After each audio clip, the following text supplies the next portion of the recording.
Good afternoon. I'm here with Dan DePalma, Vice President of Streamline Transportation Technologies. And you know, there's been so much about trucking in the news these last few months with COVID and the importance of transportation.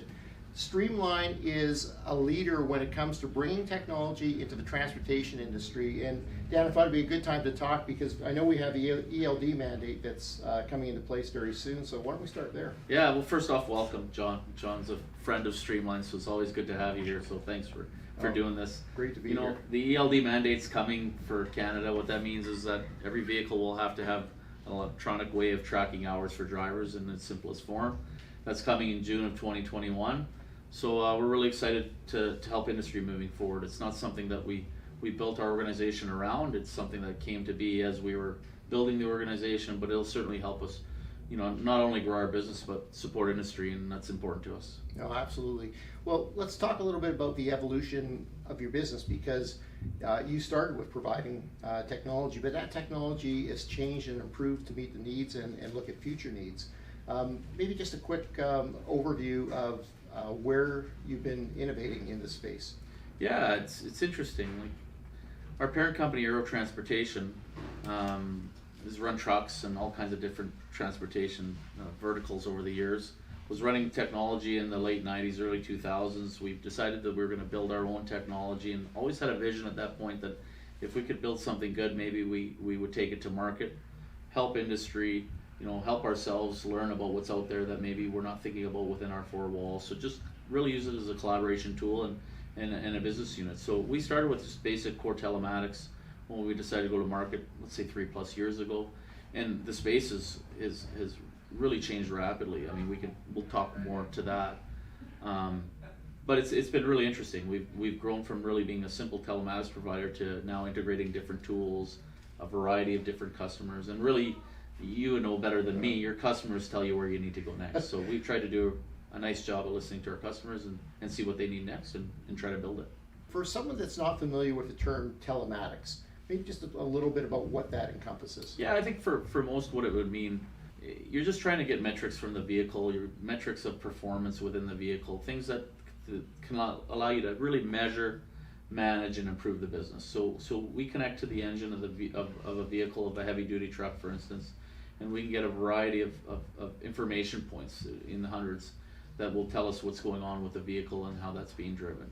It's like any business. If you don't measure something, you're not going to understand where you need to improve. So now we hear a lot about AI, IoT. Where is that fitting into trucking? It's a really good question. Today it's almost becoming the needed piece of trucking more than anything. I think the core telematics piece we talked about, off cameras, has become really kind of par for the course.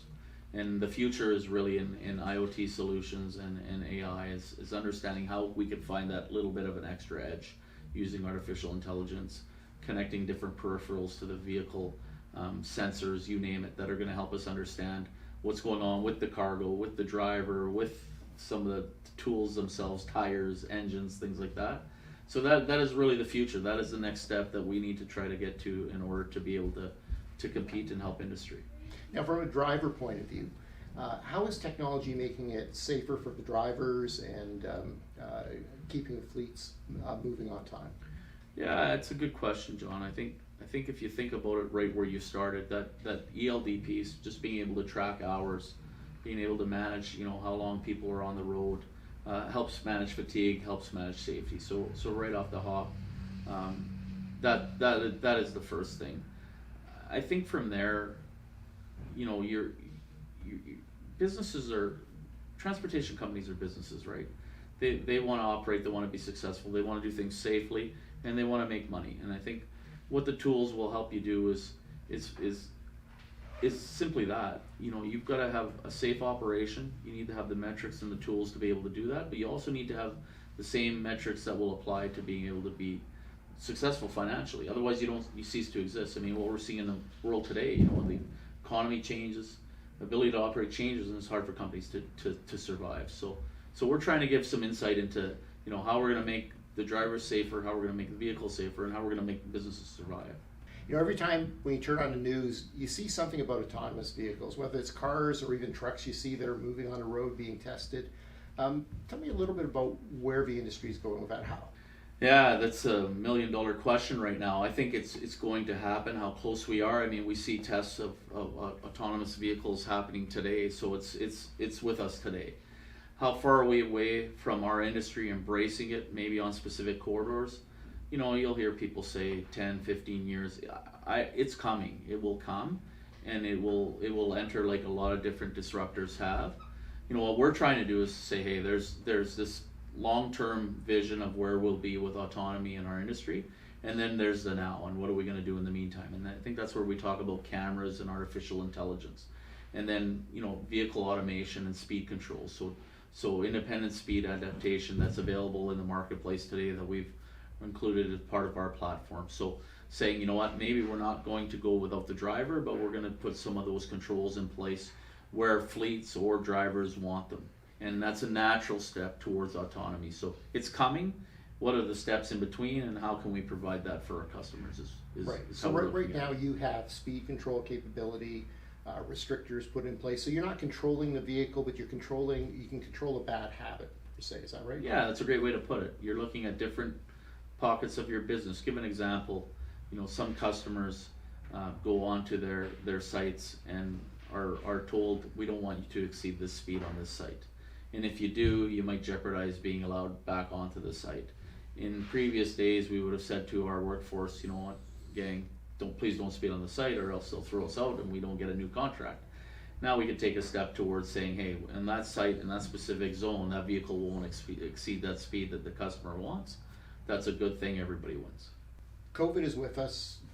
How has it changed some of the aspects of what your customers are looking for with their fleets to, you have equipment and trucks that are crossing the borders, that are moving around everywhere. Can you share a little bit about what's been happening? Yeah, it's an unexpected piece, an opportunity for the industry. You know, we've had customers that have talked about how do we get paperless, and how do we get to where we can keep drivers in the cab of a vehicle to prevent them in and out, slips and trips and falls and those types of things. But you know what, COVID's really accelerated that. I think the idea of distancing, the idea of staying in your vehicle and those types of things, not handling the same sheet of paper, I think that's really become a priority here in the last few months. So you know what, paperless, not having to handle paper multiple times. If we can use the digital tools that we have in the vehicle and connect to the office, that's been an opportunity that we've capitalized on. And again, just keeping people in the vehicles as a result of doing that. Now we're not only not touching the same piece of paper, but we're not having to get in the same room at the same time to transition information. So there's a couple low-hanging fruit pieces that have come to the fore pretty quickly. And over time, you know what, as customers start managing their own business, they'll start asking questions, and our job's to try to help find solutions, right? It's pretty simple. Dan, you work with customers all the time. You've been in sales, you have clients right across North America. I'm assuming you're like a lot of us, struggling to find the different ways that we communicate and go out. You know, we would often, you know, take a client out for lunch, Yeah. or pop in and fly in to see them. How are you coping with that in your industry? Have you found any things that are working really well for you that you might want to share? Yeah, I think what everybody's been doing en masse has just really been using the platforms that are available to us to be able to connect virtually and still have that face-to-face. I said to someone the other day, you know, I was the last guy to turn my camera on when we'd have a web conference over the past years. I just didn't do it. Didn't necessarily feel uncomfortable, but just didn't feel comfortable. It almost felt like it's a step I'm not really taking. But now I'm the first guy to grab and turn on the camera. And you know what? What's quietly happened for us is our growth efforts south of the border. We've established new partnerships, and we've established them without meeting face to face, which is really contrary to what we've done and seen in the past. But we've turned our cameras on. We've used the virtual tools available to us. We've really leveraged it quite well, and it's worked. So I think moving forward, I think you're going to see a little bit of a blend of that. You know, you still want to have those face to faces, but you know, the tools are not what they were. They're excellent, and they work, and you can still get that face to face and that that meet and greet that you really want to try to build a relationship to grow your business. So it's been surprising to me how that's worked and how successful it's been, but it's worked, and we'll continue to do it. That's great to hear. Well, it's amazing to see how far along the trucking industry is moving to complete digitalization. And you can really tell this is not about replacing truck drivers with a bunch of robots inside. It really is about the safety, making the industry a lot more professional, more efficient, and able to continue to move goods across at any time very safely. So Dan, I really appreciate you taking the time out of the day just to have this little chat. As you introduce some of the newer innovations, it'd be great to pick up on a conversation again later. Yeah, we'd love that, and the pleasure's all ours. And like I said, you're a friend of ours, and you're welcome anytime. And really appreciate it. Thank you. Excellent. Thank you.